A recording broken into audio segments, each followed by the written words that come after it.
पाकिस्तान और IMF के plan के हवाले से आपके पास क्या इत्तलात है? IMF को अब बिल्कुल यकीन हो गया है कि पाकिस्तान को हमने ऐसे मुकाम पे पहुंचा दिया है कि उसकी मईशत इतनी ज़्यादा कमज़ोर हो चुकी है कि वो जो चाहे हमसे करवा सकते हैं। उन्होंने जो टारगेट दिया है उसके पीछे इंटरनेशनल सियासत है। ये रूस और यूक्रेन की जो लड़ाई है, जो जंग है, पाकिस्तान पर क्या इसके असरात आप देखते हैं? नवंबर दिसंबर में पाकिस्तान में ये 150 रुपए केजी आटा बिकेगा पाकिस्तान में। 150 रुपए पर केजी।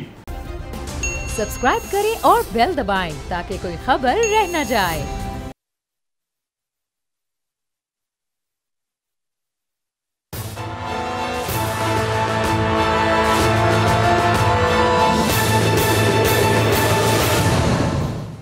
अस्सलाम वालेकुम नाज़रीन, मैं आपका मेज़बान समी इब्राहिम और आप देख रहे हैं प्रोग्राम तज्ज़िया।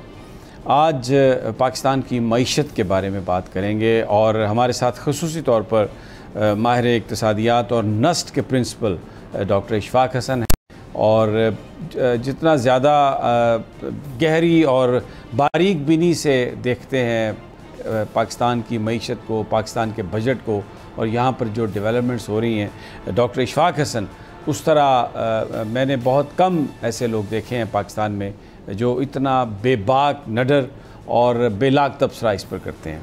तो आज पाकिस्तान की इक़्तिसादी सूरत हाल, बजट के बाद अब इस वक्त जो मामला चल रहे हैं, बड़ी उसमें ख़बरें आ रही हैं।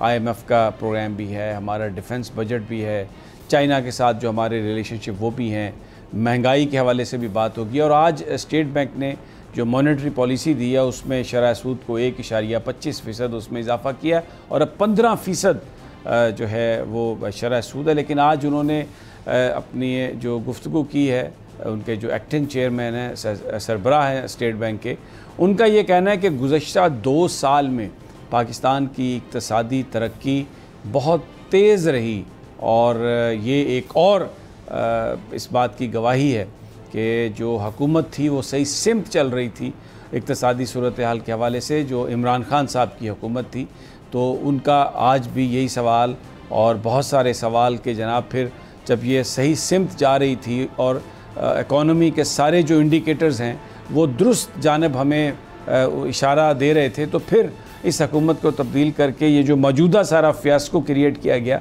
इसकी क्या ज़रूरत थी। बहरहाल डॉक्टर इशफाक हसन हमारे साथ हैं। डॉक्टर साहब, बहुत बहुत शुक्रिया आपका, आपने आज दोबारा ज्वाइन किया है।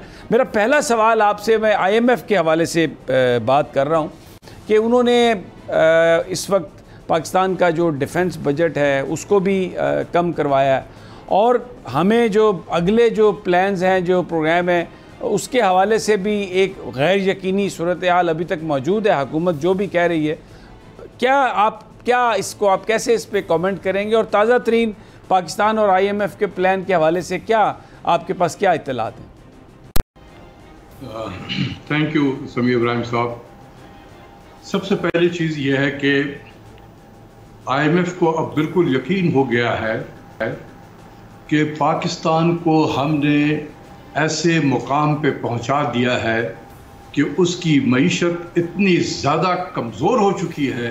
IMF के प्रोग्राम में रहते रहते ये 22वां प्रोग्राम है, मत भूलें, और 22वें प्रोग्राम में 34 साल में उन्होंने हमें ऐसे जगह पे लाकर खड़ा कर दिया है कि पाकिस्तान इतना ज़्यादा वल्नरेबल हो गया है इस वक्त कि वो जो चाहे हमसे करवा सकते हैं, जो चाहे करवा सकते हैं। उसकी पहली चीज मिसाल ये है कि एक बजट, ऑलरेडी बजट में एलोकेशन था डिफेंस बजट का, उसमें मजीद 72 बिलियन उन्होंने कट कराया है। और ये क्यों कट कराया है, थोड़ा सा ये टेक्निकल हो जाता है। काश मिनिस्ट्री ऑफ फाइनेंस में लोग ऐसे हों जो इस चीज़ को समझ सकें कि वो जो रेवेन्यू का टारगेट देते हैं, एक रैंडम से उठा के टारगेट दे देते हैं, इररिलेवेंट सा टारगेट, उसके पीछे कोई वजह होती है। देखिए, हमने 11 साल उनको डील किया है और हमें मालूम है कि उनके एक एक नंबर के पीछे जो है ना, वो एक सियासत होती है। उन्होंने इतना ज़्यादा आपको रेवेन्यू का टारगेट दे दिया, 7400 बिलियन के करीब हमने इकट्ठा करना है। इस डिप्रेस्ड माहौल में, इस स्टेट ऑफ अनसर्टनिटी में कौन सी मईशत है जहां जो इतनी तेज़ी से ग्रो करेगी और वहां से तकरीबन 30% रेवेन्यू इकट्ठा ग्रोथ के साथ इस साल इकट्ठा होगा। ये कभी हो ही नहीं सकता। लेकिन उन्होंने जो टारगेट दिया है उसके पीछे इंटरनेशनल सियासत है, और वो ये है, और ये जो आज इंटरेस्ट रेट बढ़ाया गया है, देखिए जब इंटरेस्ट रेट बढ़ेगा तो हमारा इंटरेस्ट पेमेंट बढ़ जाता है। मिसाल के तौर पे 1% अगर डिस्काउंट रेट बढ़ा है, जैसे स्टेट बैंक का आज ये 1.25% बढ़ा है, ये तकरीबन 275 बिलियन रुपया का इंटरेस्ट पेमेंट बढ़ गया। जो भी हमने बजट में एलोकेट किया हुआ है कि इंटरेस्ट पेमेंट क्या होगा, उसमें से 275 बिलियन निकल गया। और इसमें एक टारगेट है उन्होंने रखा है प्राइमरी सरप्लस का, और प्राइमरी सरप्लस क्या होता है कि total revenue minus non interest expenditure. तो जो उनके एक तरफ से इंटरेस्ट रेट बढ़ाकर हमारे इंटरेस्ट के एक्सपेंडिचर को बढ़ा रहे हैं, उसको उन्होंने केयर फॉर कर लिया है, उसको उन्होंने उसको बचा लिया है। ठीक। तो अब अगर आपने सरप्लस लाना है तो अदर देन इंटरेस्ट पेमेंट अखराजात को कम करना पड़ेगा, और उसमें दो बड़े अखराजात होते हैं, एक है डेवलपमेंट प्रोग्राम और दूसरा है डिफेंस। या आप डेवलपमेंट प्रोग्राम को कट करें या डिफेंस को कट करें उस सरप्लस को लाने के लिए। जहां डेवलपमेंट प्रोग्राम को आपने कट किया, आप यकीन करें कि उन्हीं के लोग सोशल मीडिया पे इस तरीके से गदर मचाएंगे कि देखें कि सारा खा गया, फौज खा गई बजट पाकिस्तान की, और ये 70% खा गई, जो एक स्लैंग से चलता था हमारे यहाँ पर और अभी भी चल रहा है, वो दोबारा एक्टिवेट हो जाएगा कि देखिए हमने तरक्याती प्रोग्राम को कट कर रहे हैं, सेहत के प्रोग्राम को कट कर दिया, तालीम को कट कर दिया, इंफ्रास्ट्रक्चर को कट कर दिया, और वो जो है सिर्फ ये फौज की खातिर हमने किया है। तो वो फौज को प्रेशर में लाना चाहते हैं। दूसरी तरफ ये है कि फौज चूंकि ऑलरेडी लगता है मुझे कि प्रेशर में आई हुई है, उन्होंने खामोशी से चुप से 72 बिलियन कट जो है वो लेके बैठ गई है। तो ये तो साफ नजर आ रहा था, और मैंने बहुत मरतबा लोगों को बताया भी है जो इससे मैटर करते हैं कि ये आपका IMF के प्रोग्राम में डिफेंस बजट और national security is the main target. लेकिन पता नहीं मेरी ज़बान लोगों को समझ में नहीं आती है, या समझने के बावजूद भी वो एक समझने की कोशिश नहीं करते हैं। ये क्या है इसका मुझे अंदाज़ा नहीं है, लेकिन ये जो हुआ है ये बिल्कुल एक प्लान के तहत ये हो रहा है कि फौज के डिफेंस के बजट को इतना कट करते जाओ, इतना कट करते जाओ, सफोकेट कर दो इसको। दुनिया में इस वक्त आप देखें किसी भी मुल्क की जो डिफेंस बजट है वो उसके सिक्योरिटी इन्वायरमेंट से इसकी वजह से डिटरमिन होती है। एक ज़माना था कि इजराइल जो है उसके 35% ऑफ कौमी मजमूई पैदावार का वो डिफेंस बजट हुआ करता था। 35%। पाकिस्तान में अभी 2.5% है, तो वहाँ 35% था, लेकिन कोई इजरायली एक लफ्ज़ नहीं बोलता था, क्योंकि उनकी सिक्योरिटी इन्वायरमेंट इतनी ज़्यादा ख़तरनाक थी कि उनको अपने डिफेंस पे खर्च करना पड़ रहा था। लेकिन अब वो इतने मजबूत हो गए हैं कि अब उनको ये मालूम हो गया है कि जो मेरे आसपास जो मेरे नेबर्स हैं उनके अंदर अब वो दम खम नहीं रहा है, हमने इनकी ऐसी तैसी कर दी है सारे अरब वर्ल्ड में, तो वो बिल्कुल सेफ हो गए, इसलिए उनके डिफेंस बजट मैटर नहीं करता। हमारे इर्द गिर्द का आप देखिए माहौल को, एक तरफ हिंदुस्तान है, एक तरफ हमारा डिस्टर्ब बॉर्डर है जो अफगानिस्तान के साथ लगा हुआ वेस्टर्न बॉर्डर, वो भी डिस्टर्ब रहता है। मुल्क के अंदर जो है वो टेररिज्म जो है वो भी साथ साथ चल रही होती है। तो मल्टी डायमेंशनल जो है हमारे डिफेंस की रिक्वायरमेंट है, और ऐसे माहौल में डिफेंस के बजट ही टारगेट होता है। तो 72 बिलियन वहाँ कट कर दिया गया। ये समझने की ज़रूरत है। मुझे हैरानी होती है कि लोग इसे समझते क्यों नहीं है। टेक्निकल है, मैं मानता हूँ ये टेक्निकल चीज़ है। वज़ारत ख़ज़ाना में भी सब लोग जो हैं इतने खामोशी से बैठे रहते हैं, गालिबन बेचारों को भी समझ में नहीं आता कि ये प्राइमरी सरप्लस और इसकी इम्प्लीकेशंस क्या है। डॉक्टर साहब, आपने बड़ा राइटली आपने पॉइंट आउट किया जो पाकिस्तान के चैलेंजेस हैं, हमारा जो वेस्टर्न बॉर्डर्स हैं वो भी अब उस तरह से नहीं है, इंडिया की इन्वॉल्वमेंट और सारा हमें नज़र आ रहा है। तो ये 72 बिलियन का जो कट है तो बहुत ज़्यादा इसकी इम्प्लीकेशंस होंगी, बहुत ज़्यादा। आप देखें डॉलर की प्राइस देखें, इसके अलावा दूसरी जो चीज़ें हैं, तो उसमें बजाय इसके कि हम कुछ डिफेंस में इजाफा करते, हमने 72 बिलियन का कट लगा दिया, IMF के कहने पे लगाया, तो ये तो हमारी जो कौमी सलामती है ये उस पर बहुत बड़ा कंप्रोमाइज़ है। बिल्कुल 200%। लेकिन हैरत है कि कौमी सलामती के जो इदारे हैं उन्हें कोई रावी चांद लिख रहा है।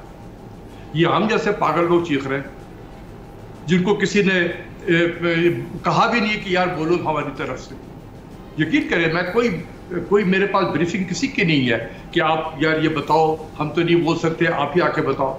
मैं हल्फन का आपसे कह रहा हूँ कि कोई ब्रीफिंग मैं कैरी नहीं करता हूँ, लेकिन मैं एक पाकिस्तानी होने की हैसियत से मैं दुनिया के इन्वायरमेंट को देखता हूँ और मैं ये भी देखता हूँ कि जिस मुल्क का डिफेंस कमज़ोर रहा, आपके इराक को ले लें, सीरिया को ले लें, लीबिया को ले लें और यमन को ले लें, उस पूरे इलाके को देखें किस तरीके से तहस नहस हो गया वो इलाका।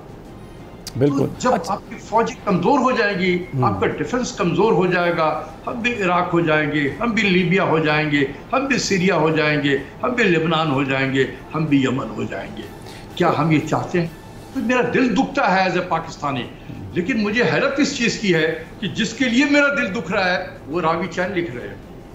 ये बात आपकी बिल्कुल सही है, वो रावी चैन लिख रहे हैं। और मैं भी ये जो आपसे सवाल कर रहा हूँ, कोई हमें किसी तरह का नॉर्मली आ जाता है ना कि आप ये कर लें, हमें एट्रीब्यूट ना करें, ऐसा ना करें। यकीन करें इस मामले पर, डिफेंस बजट की कटौती के मामले पर कोई किसी सहाफ़ी को भी कोई ब्रीफिंग नहीं है, किसी को नहीं कहा गया कि इसको आप अपने तौर पे उठाएं।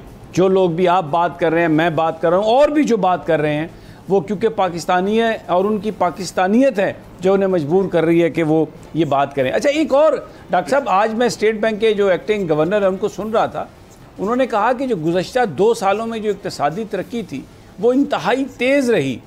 तो अगर ये इक़्तिसादी तरक्की तेज़ थी, अभी स्टेट बैंक के गवर्नर जो हैं मौजूदा कायम मकाम वो ये बात कर रहे हैं, इससे पहले इकनॉमिक सर्वे पर भी हम बड़ी खुल के बात कर चुके हैं। एक और गवाही है कि पाकिस्तान की इक़्तिसादी सूरत हाल जो थी वो सही सिमत जा रही थी, लेकिन ये पिछले 2, 2.5, 3 महीनों में जब से ये गवर्नमेंट आई है, ये तो पूरी की पूरी कहानी पलट गई है, उलट गई है। ऐसे लगता है जैसे कोई जलजला आया और हंसता बसता जो शहर है अब खंडरात बन गया। वतन अजीज़ की हालत तो ऐसे नज़र आ रही है मुझे। देखिए, स्टेट बैंक का गवर्नर जो है, मेरे उससे 10 इख्तलाफात हैं, मैं उसको बच्चा समझता हूँ। एक बहुत जूनियर सा वो IMF का स्टाफ था, उसको लाकर हमने पहले डिप्टी गवर्नर बनाया, अब उसको एक्टिंग गवर्नर हमने बना दिया है। बहुत इमेच्योर सा बच्चा है वो, लेकिन जो उसने बात की है, हर पढ़ा लिखा शख्स जो है जिसको पाकिस्तान की मईशत के बारे में पता है वो यही कहेगा जो उस गवर्नर ने कहा है। जो इसमें हकीकत तो यही है ना कि कोई झुटला तो नहीं सकता कि पाकिस्तान की मईशत जो है 2020-21 में 5.7% से ग्रो किया और 2021-22 में 6% से ग्रो किया। दोनों का एवरेज ले लें तो तकरीबन जो है क्लोज टू 6% एवरेज है। ये परफॉर्मेंस दुनिया के बहुत कम मुल्कों के रही है। तो इसमें 2 ओपिनियन तो नहीं है। हम कोई सियासी लोग नहीं हैं जो हम सियासी ज़बान बोलें, लेकिन हकीकत यही है। चाहे इसको कोई झुटला दे, एक्सेप्ट ना करे, उसको सियासी रंग दे दे, वो और बात है।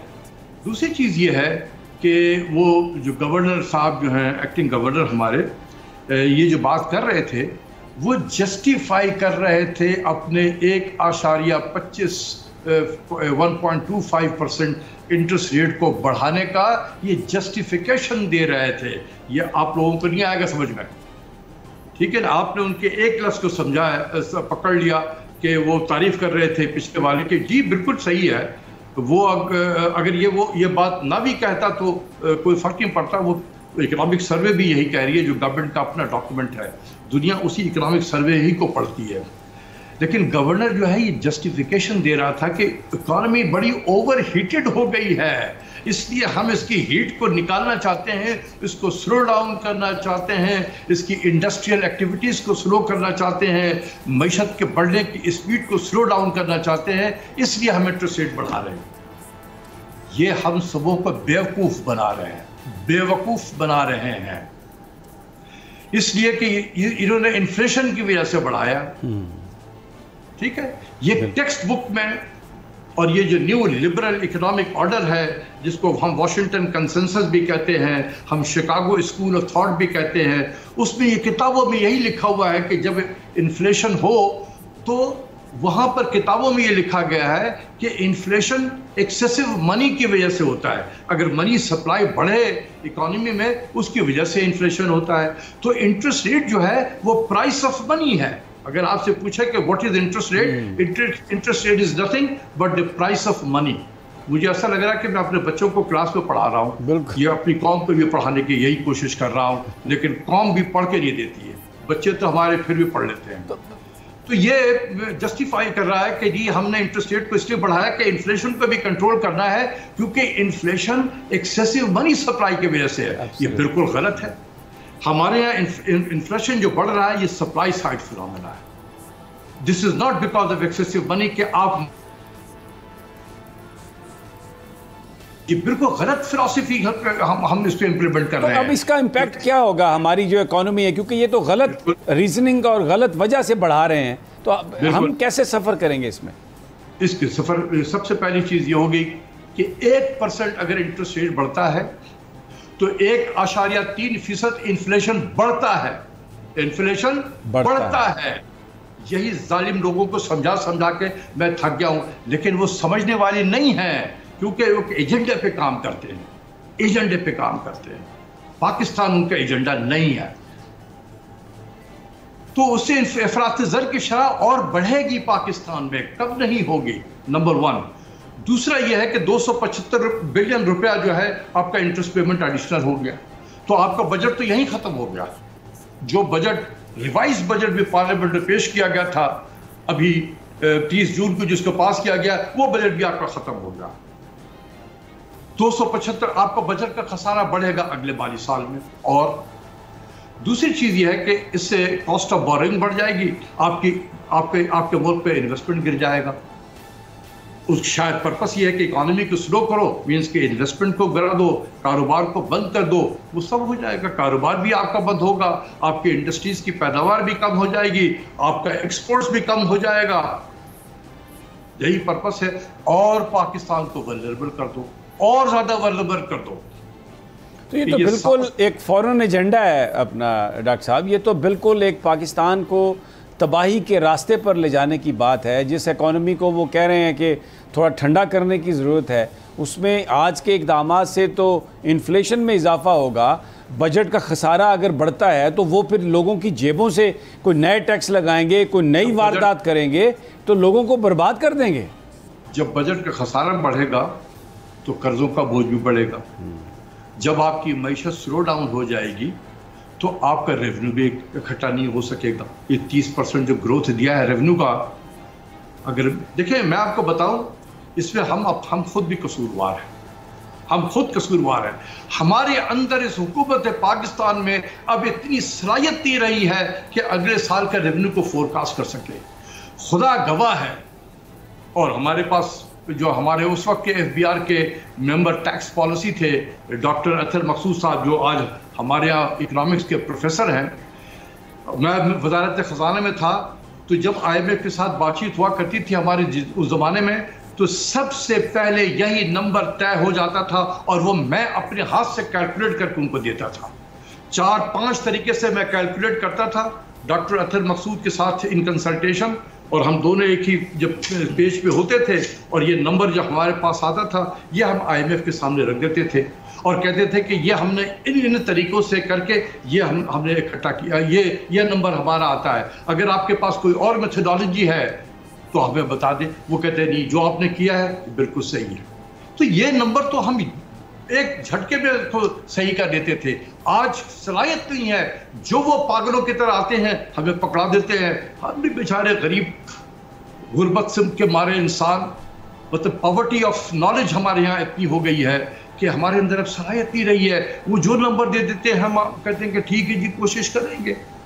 और अभी आप देखें कि ये जो 7,400 का टारगेट दिया गया है, जहां, और इन्होंने क्वार्टरली भी उसका टारगेट दे देंगे कि इस क्वार्टर में ये होगा, इस क्वार्टर में इतना होगा, और वो क्वार्टर भी जो है उसका आगे प्रोग्रेसिव अंदाज में बढ़ता जाएगा। पहले क्वार्टर में थोड़ा कम होगा, सेकंड क्वार्टर में और ज़्यादा होगा, थर्ड में और ज़्यादा होगा, फोर्थ में और ज़्यादा होगा, ताकि आप 7,400 पे पहुंच जाएं।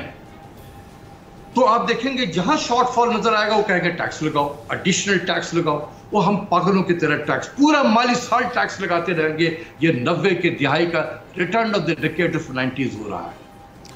डॉक्टर साहब आप हमारे साथ ही रहिए, बड़ी इंपॉर्टेंट गुफ्तगू हो रही है। और ये जो आज मॉनिटरी आई है जिसके तहत इंटरेस्ट रेट को बढ़ाया गया है, डॉक्टर साहब बता रहे हैं कि इसका जो इम्पैक्ट होगा वो इन्फ्लेशन भी उससे बढ़ेगा, बजट का खसारा भी बढ़ेगा, और जो बजट इन्होंने पास किया था आज के इस एक्शन से वो सारे का सारा जो मामला है वो फिर ज़ीरो पे चला गया। बहुत इम्पॉर्टेंट कन्वर्सेशन। एक छोटा सा वक्फा, जब वापस आते हैं तो फिर फूड सिक्योरिटी पर भी सवाल करेंगे, और चाइना के साथ जो इस वक्त हमारे ताल्लुकात हैं, अमेरिका और IMF किस तरह उनको इन्फ्लुएंस करने की कोशिश कर रहा है, उस पर भी बात करेंगे, लेकिन एक छोटे से वक्फे के बाद।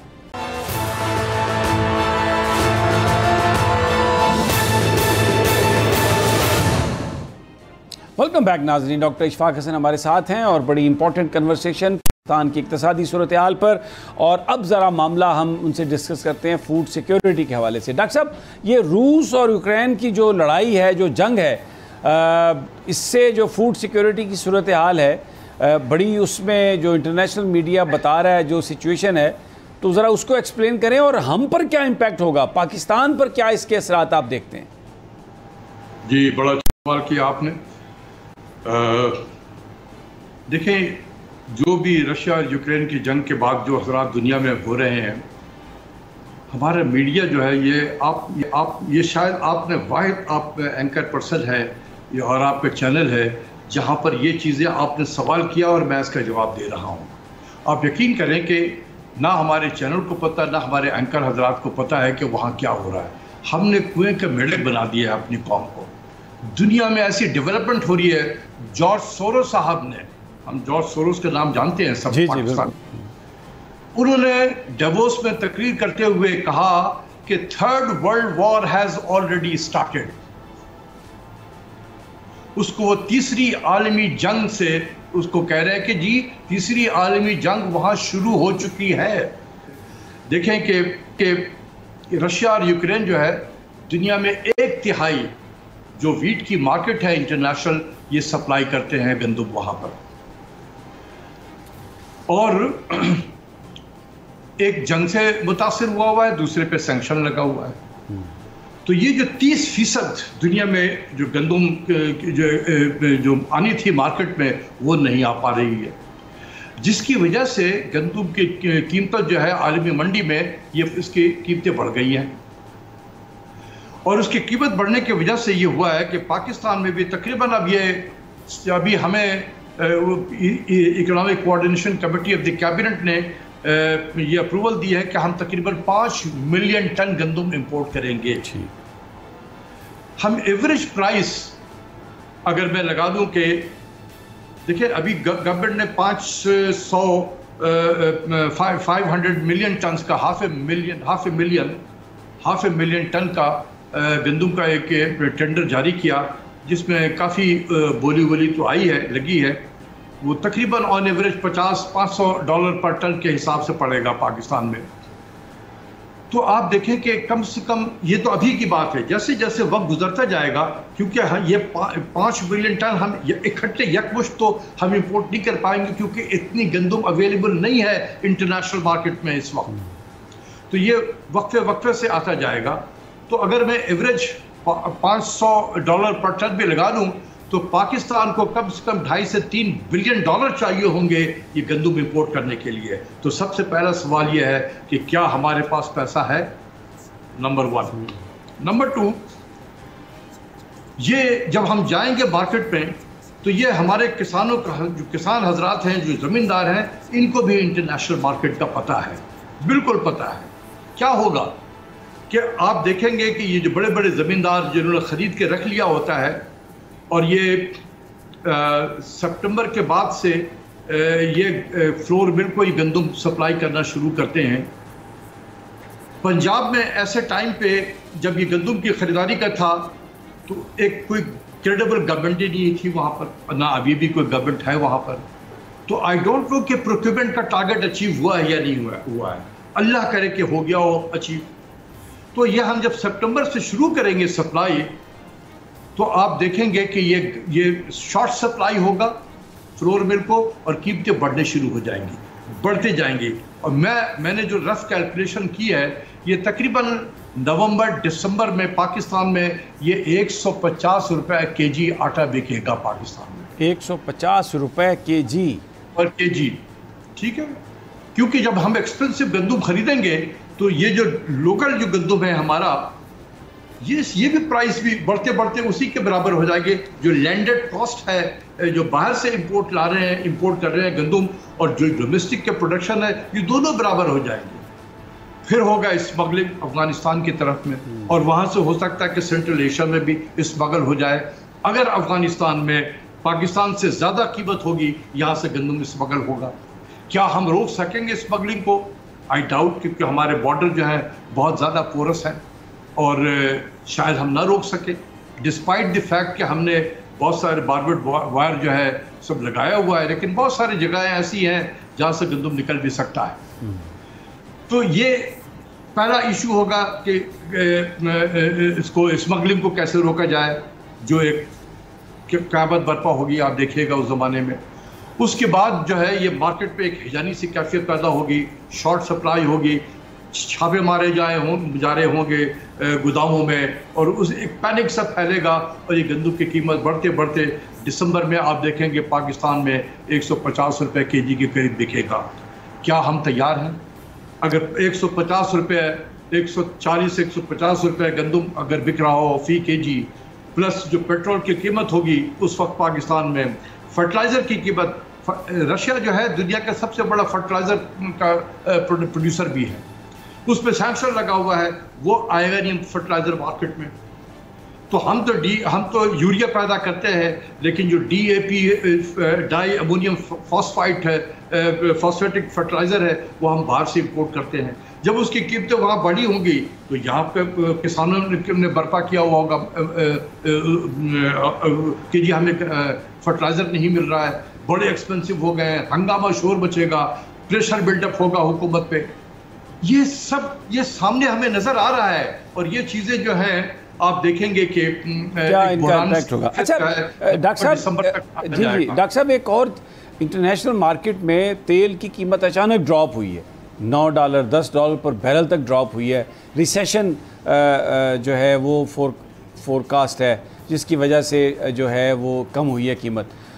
हमारे यहाँ तो कोई इन्होंने कीमत कम नहीं की, वैसे तो इन्होंने वादा किया था कि जिस दिन कम होगी उसी दिन हम कीमत कम कर देंगे, लेकिन ज़रा इस पर कमेंट फरमा दीजिए कि आज मिफ्ता इस्माइल साहब कह रहे हैं कि अगले एक हफ़्ते में ऑयल की, तेल की, घी की कीमतें जो है ना ये कम हो जाएंगी पाकिस्तान में, बहुत ज़्यादा कम हो जाएंगी। Do you agree with this?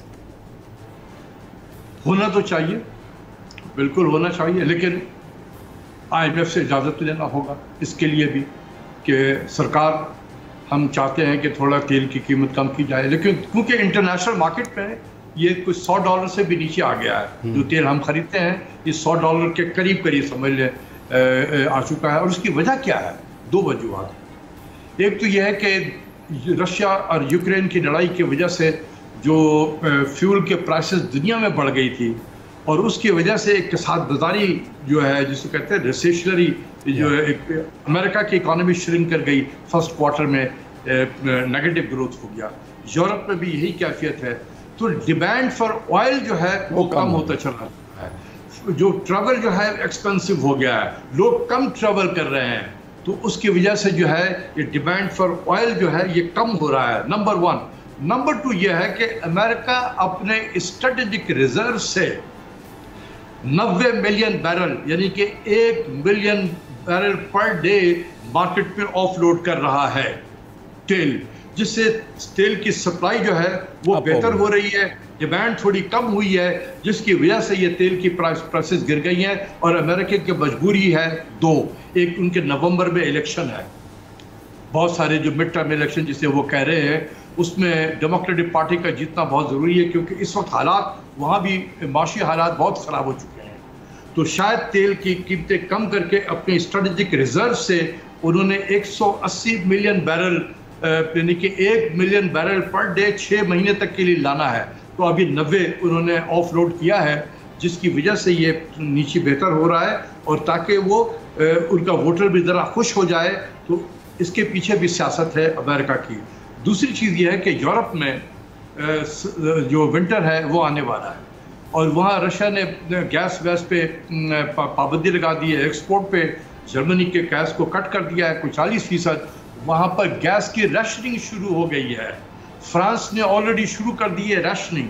अभी वहाँ देखेंगे कि जो यूरोप में लोग हैं उन पर कहा जाएगा कि घर में अंदर हीटिंग जो है उसके थर्मोस्टेट यहाँ पर रखना है। वो माजी में जिस तरीके से बड़ा गर्म करके रखा करते थे, बाहर बर्फबारी हो रही है, अंदर में टी शर्ट पहन के फिर रहे हैं, अब टी शर्ट नहीं बल्कि जैकेट पहन के घर के अंदर रहना पड़ेगा आपको। दूसरा यह है कि हॉट वाटर जो है उसकी राशनिंग होगी, तो आपको पहले कहा जाएगा कि हफ्ते में 1 दिन नहाएं, फिर कहा जाएगा 15 दिन के बाद नहाएं, फिर कहेगा महीने के बाद नहाएं। तो इस किस्म के माहौल में जब वो रहेंगे तो एक वहाँ पर भी अपराइजिंग हो सकती है हुकूमत वक्त के खिलाफ में, तो उसको भी कूल डाउन करने के लिए ये इंटरनेशनल प्राइस को जो है वो कम किया जा रहा है। दुरुस्त हो गया। ये बहुत सारी चीज़ें हैं जिसकी वजह से ये हुआ है। बहरहाल एक हमें छोटा सा वक्फा लेना है, और जब हम तो बड़ा अहम हमारा दोस्त मुल्क है चाइना, उसके साथ जो हमारे ताल्लुकात हैं उनको IMF किस तरह से मुतासर कर सकता है, बड़ा ये अहम सवाल है। ख़बरें भी कुछ इस हवाले से आ रही हैं, डॉक्टर साहब से इस हवाले से जानेंगे। हमारे साथ ही रहिए, छोटा सा वक्फा।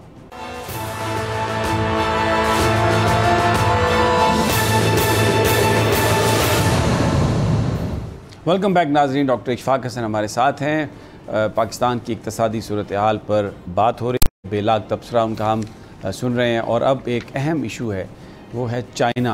पाकिस्तान और चाइना के ताल्लुकात अमेरिका को बिल्कुल एक हाँक नहीं भाते, बिल्कुल उनको वो पसंद नहीं है, और वो तरीके इख्तियार करते हैं कि मुतासर कर सकें पाकिस्तान को, और इस अंदाज से मुतासर करें कि चाइना से दूरी हो जाए। माजी में यहाँ पर जो उनके सफारतकार हैं वो ये कहते रहे कि जो CPEC की जो कर्ज़े हैं, जो माली इमदाद आ रही है, वो पाकिस्तान के मफाद में नहीं है, उसका इंटरेस्ट रेट ज़्यादा है, और पता नहीं क्या कुछ हो सकता है। अब जो ख़बरें आ रही हैं वो ये कहा जा रहा है कि IMF की तरफ से ये दबाव है कि जो आप चाइना के साथ आपने जो कर्ज़ों की रीनिगोशिएशन की है, या जो आप उनसे पैसे ले रहे हैं, वो आप IMF की मर्ज़ी इजाज़त के बग़ैर नहीं कर सकते। बड़ी एक संगीन सूरत हाल है अगर आप बतौर पाकिस्तानी इसको सोचें और देखें। डॉक्टर साहब, IMF बड़ा ख़बरें ये आ रही हैं कि मजबूर कर रहा है, प्रेशर में है पाकिस्तानी कि चाइना के साथ अगर आपने कुछ रीनिगोशिएट करना है, या जो पैसे वहाँ से आपने लेने हैं, उसके हवाले से पाकिस्तान एक दबाव में है। आपके पास क्या इत्तलात हैं इस हवाले से? देखिए, इसमें तो कोई ढकी छुपी बात तो नहीं है कि अमेरिका और चाइना के जो सर्द जंग है, एक तरीके से कोल्ड वॉर जो चल रहा है, हम चूँकि अब तक चाइना के साथ खड़े हैं तो इसलिए हम उसके प्रेशर में हैं। जब ये IMF का प्रोग्राम हो रहा था 2018 में, तो उस वक्त के जो वज़ीर ख़ारजा थे, सेक्रेटरी ऑफ स्टेट अमेरिका के, जब ये डोनाल्ड ट्रंप साहब सदर थे, उनका नाम था माइक पॉम्पियो। माइक पॉम्पियो का बड़ा हिस्टोरिक कोट है। उन्होंने कहा था कि make no mistake, we will not allow IMF to lend money to Pakistan to repay Chinese debt. समझ गए आप? We will not allow IMF to lend money to Pakistan to repay Chinese debt. और उन्होंने फिर हम उस वक्त की हुकूमत से, इमरान खान साहब की हुकूमत से कहा था कि शेयर करो चाइना के पूरे डेट को, तो हम हमारे साथ शेयर करें, जो हमने उनके साथ शेयर किया था। अब जो मुझे इत्तला मिल रही है, कहाँ तक ये सही है मैं कह नहीं सकता हूँ, लेकिन जो इत्तला मिल रही है कि उन्होंने ये कहा है कि जी आपने बहुत सारे जो निगोशिएट किए हुए हैं प्रोजेक्ट्स जो हैं चाइना के, इसकी रीनिगोशिएट करें उनके साथ में।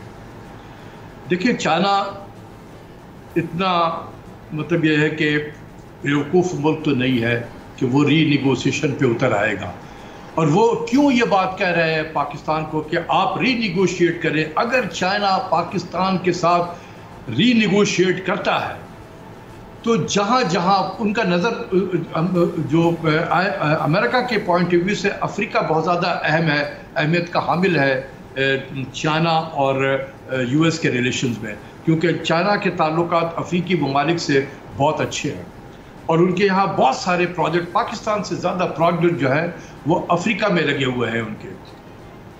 तो अगर यहाँ पर किसी प्रोजेक्ट को रीनिगोशिएट किया जाएगा, उसके टर्म्स एंड कंडीशन को, वो वहाँ पर भी खोल देंगे सारा कि जी यहाँ पर भी आप, वो फिर एक प्रेसिडेंट से सेट हो जाएगा, अफ्रीकी ममालिक भी खड़े हो जाएंगे कि फिर हमसे भी आप रीनिगोशिएट करें टर्म्स एंड कंडीशन। तो ये एक पेंडोरा बॉक्स खुल जाएगा काफ़ी। तो मैं नहीं समझता हूँ कि चाइना ये काम करेगा, लेकिन ये प्रेशर डाला गया है IMF से। मैं यही तो कह रहा हूँ कि पाकिस्तान को इस 22 प्रोग्राम में या 34 साल में पाकिस्तान को ऐसी जगह पे पहुँचा दिया गया है कि हम आज इतने ज़्यादा वल्नरेबल हो गए हैं कि वो जो चाहे हमसे करा सकते हैं, जो चाहे कराएंगे। हमने सांस लेना है, हम उसकी इजाज़त के बगैर सांस भी नहीं ले सकेंगे, उनसे पूछ कर सांस लेना पड़ेगा। और जितनी वो गर्दन से को हल्का करेंगे उतना ही हम सांस ले सकते हैं। अगर ज़्यादा लेने की कोशिश करी फिर वो दबा देंगे आप। अच्छा डॉक्टर साहब, मैं ये कोई पॉलिटिकल क्वेश्चन नहीं कर रहा, लेकिन अब अगर IMF के साथ हमने शराइत तय की हैं, हम उनके प्रोग्राम में चले गए हैं, तो भले अगले महीने 2 महीने में इंतखाबात हो जाएं, जो नई गवर्नमेंट आएगी उसको तो ये सारी चीज़ें कंटिन्यू करना पड़ेंगी। कंटिन्यूटी तो चाहिए, वगरना हम पर तो कोई एतबार करने के लिए तैयार नहीं है। नॉट नेसेसरीली कि कर सकते। इस हुकूमत के पास भी कोई वो नहीं था, पाबंदी नहीं थी कि वो कंटिन्यू करे। यहाँ पर एक चीज़ क्लैरिफाई कर दो। अक्सर आप देखेंगे कि आजकल की जो हुकूमत है, इनके जो वज़रा हज़रात कहते हैं ये तो हम जो कुछ कर रहे हैं ये तो इसमें हमारा तो कोई कसूर नहीं है, ये तो पिछली हुकूमत ने IMF के साथ मुआहदा किया हुआ था। ये सियासी बयान है, इसको सीरियसली ना लिया करें, क्योंकि इनमें से जितने भी लोग बयान दे रहे हैं किसी ने IMF के डॉक्यूमेंट को नहीं देखा है, ये मैं दावे से कह सकता हूँ। और ना समझते हैं वो इस डॉक्यूमेंट को, लेकिन बोलेंगे ज़रूर, क्योंकि कहा गया है ये बोलने के लिए। देखिए IMF का प्रोग्राम जो है एक ऑन गोइंग प्रोग्राम होता है, एक लिविंग प्रोग्राम होता है। हम हर क्वार्टर टू क्वार्टर जो है वो स्टाफ लेवल एग्रीमेंट होती है, हर क्वार्टर टू क्वार्टर। ये नहीं है कि जब मुआहदा हुआ था तो जो मुआहदे में लिख दिया गया था कि हमने ये करना है, तो ये 39 मंथ्स का ये प्रोग्राम था, बस 39 महीना हमने यही करना था। ऐसा नहीं होता है। हर क्वार्टर में डिपेंडिंग के सूरत हाल क्या डेवलप हुई है उसके हिसाब से वो आपसे कहेंगे कि आप ये करें, आप वो करें। कहाँ लिखा हुआ था कि एक्सचेंज रेट 200 को क्रॉस कर जाएगा? कहीं किसी डॉक्यूमेंट में लिखा हुआ था IMF के, लेकिन हो गया। जहाँ पर किसी डॉक्यूमेंट में लिखा हुआ था कि ये 50 रुपये फी लीटर हम जो है वो पेट्रोलियम डेवलपमेंट ले भी लेंगे, ये IMF ने लगवाया आपसे। तो ये एक लिविंग डॉक्यूमेंट होता है, हर क्वार्टर पे क्वार्टर होता है। ये जितनी में मुज़ाकरात इस हुकूमत ने अभी की है, अभी तक ये नामुकम्मल है। ये जब ये मुकम्मल होगा तो फिर कहा जाएगा कि स्टाफ लेवल एग्रीमेंट हो गया है, यानी इस हुकूमत से IMF का मुआहदा हो गया है, लिहाजा वो ट्रांस जो रुका हुआ है वो पाकिस्तान को दिया जाए। लेकिन ये मुआहदा अभी ऑन गोइंग है, बातचीत चल रही है, ये मुआहदा मुकम्मल नहीं हुआ है। अच्छा डॉक्टर साहब, बहुत सारी चीज़ें और इसमें डाल दी हैं। जी जी, पोस्ट अपने चेंज करते जाते हैं आए। ठीक हो। अच्छा डॉक्टर साहब, एक सवाल है मेरा कि आज से 1 महीना 1.5 महीना पहले हम IMF से बहुत दूर थे, फिर बहुत सारी शराइत मान ली गई और ये कीमतें बढ़ा दी गई। अब यानी IMF के साथ हम खासे करीब हैं। कुछ चीज़ों पर अगर इख्तलाफ है भी सही तो एक नज़र आ रहा है कि शायद वो पूरा हो जाएगा, लेकिन फिर भी जो रुपए की गिरावट है उसमें कमी नहीं हुई। डॉलर ऊपर से ऊपर ही जा रहा है और स्टॉक मार्केट में भी कॉन्फिडेंस नहीं आया। आज शायद थोड़ा बहुत कोई ऊपर गई है, लेकिन इसकी क्या वजह है? क्यों नहीं आ रहा इन्वेस्टर्स को कॉन्फिडेंस इन पाकिस्तान इकोनॉमी? देखिए, जब भी इंटरेस्ट रेट को स्टेट बैंक बढ़ाएगा स्टॉक मार्केट नीचे जाएगा। आज इंटरेस्ट रेट बढ़ाया है, कल आप देखिएगा स्टॉक मार्केट कहाँ चला जाएगा, बिल्कुल नोज डाइव करेगा कल। तो ये कुछ लिंकेजेस होते हैं। कहने का मतलब ये है कि मुझे नहीं पता है कि हम पहले कितने दूर थे और आज कितने करीब आ गए हैं। अगर करीब आ चुके होते तो इतना प्रोलॉन्ग नहीं होता। कि निगोशिएशन चल रही है। मिफ्ता इस्माइल साहब ने जिस दिन ओथ लिया था एज वजीर ख़जाना का, नेक्स्ट डे वो वाशिंगटन रवाना हुए थे। वो दिन है, आज का दिन है। 3 महीने तो हो गए तकरीबन इस हुकूमत को आए हुए। क्यों नहीं वादा हो पा रहा है? वो गोल पोस्ट चेंज कर रहे हैं बार बार। उनको पता है कि हमारे साथ एक विलिंग पार्टनर भी है, जो हम कहेंगे वो विलिंग पार्टनर वो करेगा। तो ये तो बड़ा ज़बरदस्त एक तरीके से कम्बिनेशन बन गया है कि हम अपने मुतालबात बढ़ाते चले जाएं और एक विलिंग पार्टनर भी हमारे तो हमें मिल गया है हुकूमत में, वो इम्प्लीमेंट करता जाएगा। क्या पाकिस्तान की मईशत 3 महीने से पहले और 3 महीने के बाद आज क्या पहले से बेहतर हो गई है? खराब हुई है, बदतर हुई है। तो ये IMF के प्रोग्राम से कभी आपको खैर की तवक्को नहीं करनी चाहिए। बिल्कुल सही बात है। ये हमेशा पाकिस्तानी कौम से बिल्कुल हमेशा पाकिस्तानी कौम पे सफ़र करेगी और अब जो उनकी जो मुतालबात हैं वो बढ़ते जाएंगे और अभी तक कोई किसी तरह का एग्रीमेंट नहीं हुआ। डॉक्टर इशफाक हसन की गुफ्तगू आपने सुनी, बड़ी फ़िक्र अंगेज़ गुफ्तगू, बेलाग तबसरा। डिफेंस बजट की कटौती जो है हर पाकिस्तानी के लिए लम्हा फ़िक्रिया होनी चाहिए, क्योंकि जिन हालात में हम घिरे हुए हैं एक मजबूत दिफा हमें चाहिए। चाइना को भी IMF दबाव में पाकिस्तान को दबाव में लाने की कोशिश कर रहा है कि उनके साथ आप रीनिगोशिएट करें, जो चाइना कभी नहीं करेगा। हमें उन ताल्लुकात को भी बचाना है। फूड सिक्योरिटी के हवाले से जो उन्होंने बात की, आज हुक्मरानों को होश के नाखून लेने चाहिए और देखना चाहिए, वगरना नवंबर दिसंबर में यहाँ जो हालत होगी, अल्लाह ताला हमें महफूज रखे और हमें पनाह दे और हमारी मुश्किलें आसान करे। इजाज़त दीजिए, कल फिर इंशाल्लाह मुलाकात होगी अल्लाह ने के बाद।